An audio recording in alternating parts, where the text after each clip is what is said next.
जय हिंद, जय Bharat. Today we will study about cell. Cell Hindi में बोलते हैं कोशिका। क्या बोलते हैं? कोशिका। ठीक। बायोलॉजी का ये बहुत ही इंपॉर्टेंट टॉपिक है। सेल हिंदी में बोलते हैं कोशिका। डिफिनेशन क्या है? Cell is the microscopic fundamental structural functional and biological unit of all living organism. अब हिंदी में समझिए परिभाषा। कोशिका सभी सजीव जीवों की सूक्ष्म बोले तो माइक्रोस्कोपिक, मूलभूत फंडामेंटल, संरचनात्मक स्ट्रक्चरल, कार्यात्मक फंक्शनल और जैविक इकाई है, यानी बायोलॉजिकल यूनिट है। अब जितने भी यहाँ पे टर्म्स आए हैं, ये 5 टर्म्स को मैंने अंडरलाइन करा है, उन सबको डिटेल में बताया। Microscopic can't be seen bye naked eye. सूक्ष्म मतलब साधारण आंखों से अदृश्य, नहीं देखे जा सकते। ठीक है। Fundamental because they are smallest structure, मूलभूत क्योंकि कोशिका सबसे छोटी रचना होती है। स्ट्रक्चरल यानी all living organism are composed of cell. संरचनात्मक मतलब सभी जीवित जीव कोशिका से बने होते हैं। Functional cell is responsible for sustaining life. क्रियात्मक, फंक्शनल की हिंदी क्रियात्मक है। कोशिका जीवन को बनाए रखने के लिए जिम्मेदार है। Biological unit they contain the hereditary material DNA, क्योंकि हमारे सेल में ही क्या होता है? हमारा डीएनए होता है। जैविक इकाई बायोलॉजिकल यूनिट इसलिए इसमें आनुवंशिक पदार्थ डीएनए होता है। ये तो हो गई सेल की डिफिनेशन। अगला टॉपिक जो है थंबनेल में वो है डिस्कवरी ऑफ सेल। ध्यान दीजिएगा यहाँ पे। Cell was first discovered by Robert Hooke. Robert Hooke साहब ने 1665 ईस्वी में सेल की खोज की थी, लेकिन उन्होंने जो सेल की खोज की थी वो था dead cell. Honey comb structure था। हनी कॉम्ब स्ट्रक्चर कैसा होता है? हेक्सागोनल होता है। Thin slice of cork. Cork वो मतलब जो प्लांट का ट्रंक होता है, यानी जो उसकी स्टेम होती है, ठीक, ट्रंक जो होता है वो उसका डेड सेल होता है। आउटर कवरिंग होती है किसकी? स्टेम की। उसमें उन्होंने रॉबर्ट हुक साहब ने 1665 ईस्वी में, ये 1665 ईस्वी में उसकी खोज की थी। ठीक। Robert Hooke in 1665 coined the term cell after observing empty dead plant cell wall in cork.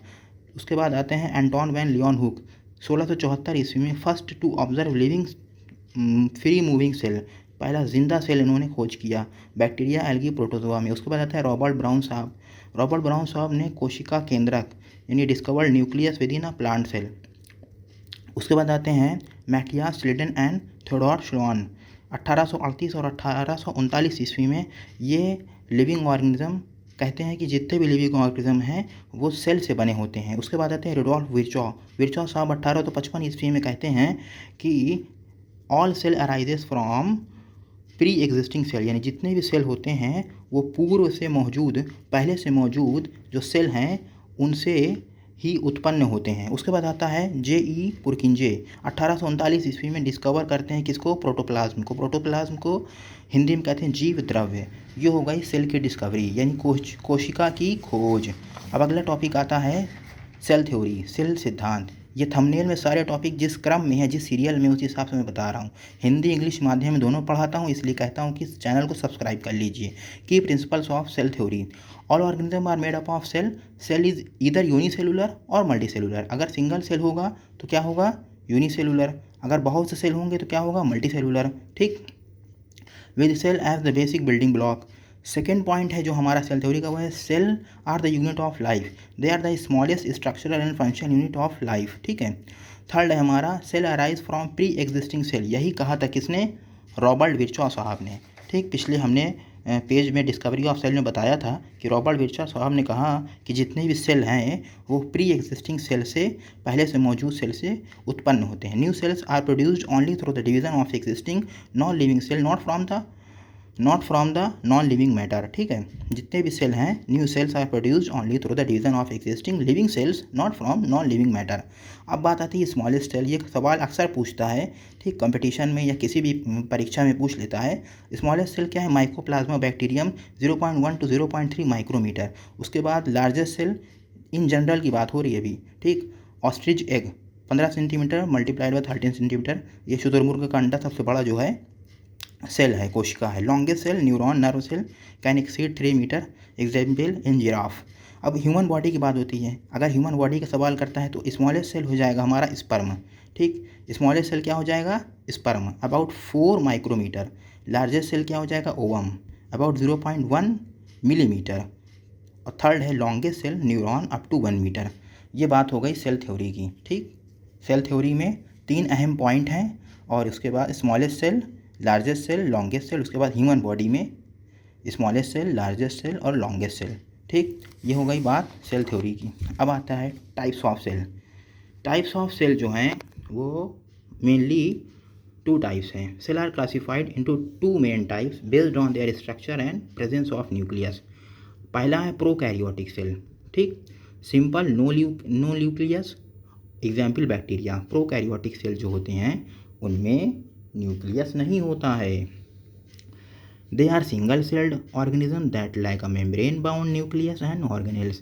यानी जितने भी प्रोकैरियोटिक सेल होते हैं वो ज़्यादातर सिंगल सेल ऑर्गेनिज्म होते हैं और उनमें मेम्ब्रेन बाउंड न्यूक्लियस यानी उनमें न्यूक्लियस जो होता है वो नहीं होता है या तो फिर मैच्योर नहीं होता है। ठीक, सेकंड है हमारा eukaryotic cell. Eukaryotic cell complex with a nucleus, यानी यूकैरियोटिक सेल जो होते हैं वो कॉम्प्लेक्स होते हैं। कॉम्प्लेक्स क्यों होते हैं? क्योंकि उनका न्यूक्लियस मौजूद होता है उनमें। उसके बाद आती है बात, इसके एग्जाम्पल कौन कौन से हैं यूकैरियोटिक के?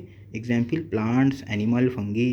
These are more complex cell found in multi cellular and some single celled organism. कुछ सिंगल सेल ऑर्गेनिज्म में होते हैं, नहीं तो ज़्यादातर मल्टी सेलुलर ऑर्गेनिज्म में ही यूकैरियोटिक सेल यानी उनमें न्यूक्लियस पाया जाता है। अब बारी आती है नेक्स्ट टॉपिक जो है हमारा थंबनेल में, वो है पार्ट्स ऑफ अ सेल। ठीक, कोशिका के भाग हिंदी में। Key components of a cell are nucleus, केंद्र कंट्रोल सेंटर होता है सेल का। क्यों? क्योंकि इसमें डीएनए होता है। उसके बाद आता है सेल मेम्ब्रेन, कोशिका झिल्ली हिंदी में बोलते हैं। Double layered semi permeable membrane that regulate the entry and exit of material. जो सेल मेम्ब्रेन होता है वो मुख्यतः एनिमल सेल में होता है। ठीक, और जो सेल वॉल होता है वो मुख्यतः प्लांट सेल में होता है। कोशिका झिल्ली जो है वो मटेरियल के दाखिल होने और मटेरियल के निकलने, ठीक, एग्जिट करने, एंट्री और एग्जिट करने के लिए रिस्पॉन्सिबल होता है। सेमी परमेबल मेम्ब्रेन होता है। अगला है माइटोकॉन्ड्रिया, पावर हाउस बोलते हैं, ऊर्जा केंद्र बोलते हैं हिंदी में। ठीक है, because it generates energy, ATP के फॉर्म में ये एनर्जी को जनरेट करता है। उसके बाद आती है ribosome, responsible for synthesising of protein, protein के सिंथेसाइज करने के लिए राइबोसोम जिम्मेदार होता है। Endoplasmic reticulum, a network involve in protein, protein का जो नेटवर्क होता है वो एंडोप्लाज्मिक रेटिकुलम ही इन्वॉल्व करता है यानी बनाता है। एंड लिपिड सिंथेसिस, लिपिड का सिंथेसिस करता है। एंडोप्लाज्मिक रेटिकुलम भी 2 तरह का होता है, SER यानी स्मूथ एंडोप्लाज्मिक रेटिकुलम और RER रफ एंडोप्लाज्मिक रेटिकुलम, यानी जिसमें राइबोसोम पाया जाएगा, जिस एंडोप्लाज्मिक रेटिकुलम में राइबोसोम पाया जाएगा, ये राइबोसोम है ना, जिस एंडोप्लाज्मिक रेटिकुलम में राइबोसोम पाया जाएगा तो वो रफ हो जाएगा। रफ मतलब RER रफ एंडोप्लाज्मिक रेटिकुलम। जिसमें राइबोसोम नहीं होगा, एब्सेंट होगा, तो वो हो जाएगा स्मूथ एंडोप्लाज्मिक रेटिकुलम। अगला है गोल्गी एपरेटस। ठीक, it packages protein and lipid, protein और लिपिड को ये पैकेज करता है यानी पैक करता है फॉर सिक्रेशन और डिलीवरी टू अदर ऑर्गेनेल्स, ताकि सिक्रीट हो जाए और दूसरे ऑर्गेनेल्स में यानी दूसरे कंपोनेंट ऑफ सेल में क्या हो जाए, ये ट्रांसफ़र हो जाए। अगला है lysosomes, contain enzyme that digest waste material. ये लाइबोसोम जो है इसमें इंजाइम मौजूद होती है जो डाइजेस्ट करता है वेस्ट मटेरियल को। अगला है सेल वॉल, ये मुख्यतः प्लांट सेल में पाया जाता है। It is a non living outer layer made up of cellulose, किससे बना होता है? सेलुलोज से बना होता है। कौन? Cell wall, present in a plant, fungi and bacteria. अगला है cytoplasm, a gel like substance that fills the cell, यानी पूरे सेल में क्या भरा होता है? साइटोप्लाज्म भरा होता है। ठीक, सेल ऑर्गेनेल्स के अलावा पूरे में जेल लाइक जो स्ट्रक्चर होता है उसको बोलते हैं क्या? साइटोप्लाज्म। अब लास्ट जो टॉपिक है हमारे इस सेल का जो लास्ट सब टॉपिक है वो है हमारा डिफरेंस, किसका? प्लांट सेल और एनिमल सेल का।